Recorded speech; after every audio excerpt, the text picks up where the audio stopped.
Hello guys, welcome back to our channel. நான் தான் உங்கள் வெறும் நாம் இன்னைக்குள்ள பார்க்க போகிறது இப்போ தேட்டர்ஸில் ரிலீஸ் இருக்கிற நம்ம சதீஷ் நடிப்பில் வெளிவந்திருக்கிற சட்டம் என் கையில் படம் எப்படி இருக்கு அப்படிங்கிறத வந்து உள்ள பார்த்துடலாம். இந்த படத்தோட கதையை பொறுத்தளவுக்கு ஏற்காட்டில் ஒரு இரவுல வந்து இந்த கதை ஸ்டார்ட் ஆகுது. ஸோ சதீஷ் வேக வேகமாக காரை ஓட்டிட்டு போயிட்டு இருக்க நேரத்தில் முன்னால பைக்ல வந்த நபரை தெரியாதனமா அடிச்சு தூக்கிறாரு. அவர் ஸ்பாட்லேயே இறந்து போயிடுறாரு. ஸோ வேற வழியே கிடையாது, இறந்து போயிட்டான் அப்படின்னா இது எங்கேயாவது டிஸ்போஸ் பண்ணணும்னு சொல்லி பாடியை டிக்கில போட்டுட்டு வேக வேகமாக போறாரு. ஒரு கட்டத்தில் ஒரு செக் போஸ்ட்ல போலீஸ் நின்றுட்டு இருக்காங்க.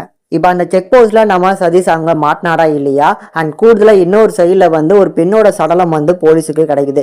ஸோ இதை பார்க்கும்போது செயின் ஸ்நாச்சிங்காக வந்து பார்த்தீங்கன்னா இவனை கொலை பண்ணியிருக்காங்களா இல்லை திட்டமிட்டு கொலை பண்ணியிருக்காங்களா அப்படின்னு சொல்லி அது ஒரு கேஸ் போயிட்டு இருக்கு.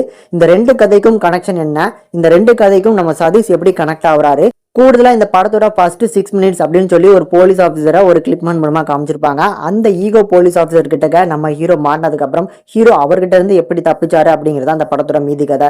இப்போ இந்த படத்தை பொறுத்தளவுக்கு எனக்கு ரொம்ப பிடிச்சிருந்தது. அதுல நம்ம சதீஷ் இதுவரைக்கும் நடிச்ச படங்களை கம்பேர் பண்ணும்போது ஒரு பெட்டரான ஒரு ஸ்கிரிப்ட் செலெக்ஷன் அண்ட் பெட்டரான ஒரு பர்ஃபார்மன்ஸை கண்டிப்பா இந்த படத்துல கொடுத்திருக்காரு.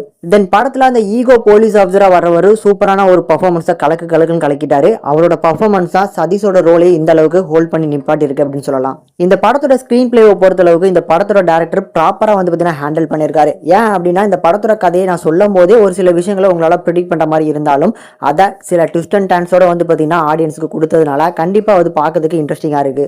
அப்படி இந்த படத்தோட ஃபர்ஸ்ட் ஹாஃப் ஒரு டீசென்டான ஒரு மிஸ்ட்ரி நிறைஞ்ச ஒரு ஃபர்ஸ்ட் ஹாஃபா இருக்கும். அந்த மிஸ்ட்ரிக்கு ஒரு சொல்யூஷன் கொடுக்குற மாதிரியான ஒரு பெட்டரான ஒரு செகண்ட் ஹாஃபா கொண்டு போயிருப்பாங்க. அதுல இந்த படத்தோட பேக்ரவுண்ட் சவுண்ட்ஸ் அண்ட் பிஜிஎம்ஸ் நல்லாவே சப்போர்ட் பண்ணிருக்கு. சினிமோட்டோபிக் எல்லாமே சூப்பரா இருந்துச்சு. அதுல ஏற்காட்டோட அழகு ரொம்ப அழகா காமிச்சிருப்பாங்க. இப்படி ஓவராலா 190 ரூபா கொடுத்து தேட்டர்ல பார்க்கறதுக்கான ஒரு ஒர்த்தபிளான மூவி தான். கண்டிப்பா மிஸ் பண்ணாம பாருங்க. இந்த படத்துக்கு நம்ம சேனல் ரேட்டிங்ல பார்க்கும்போது 5க்கு 3.5 வரைக்கும் ரேஷியோ கொடுத்துருக்கோம். கண்டிப்பா ட்ரை பண்ணி பார்க்கலாம்.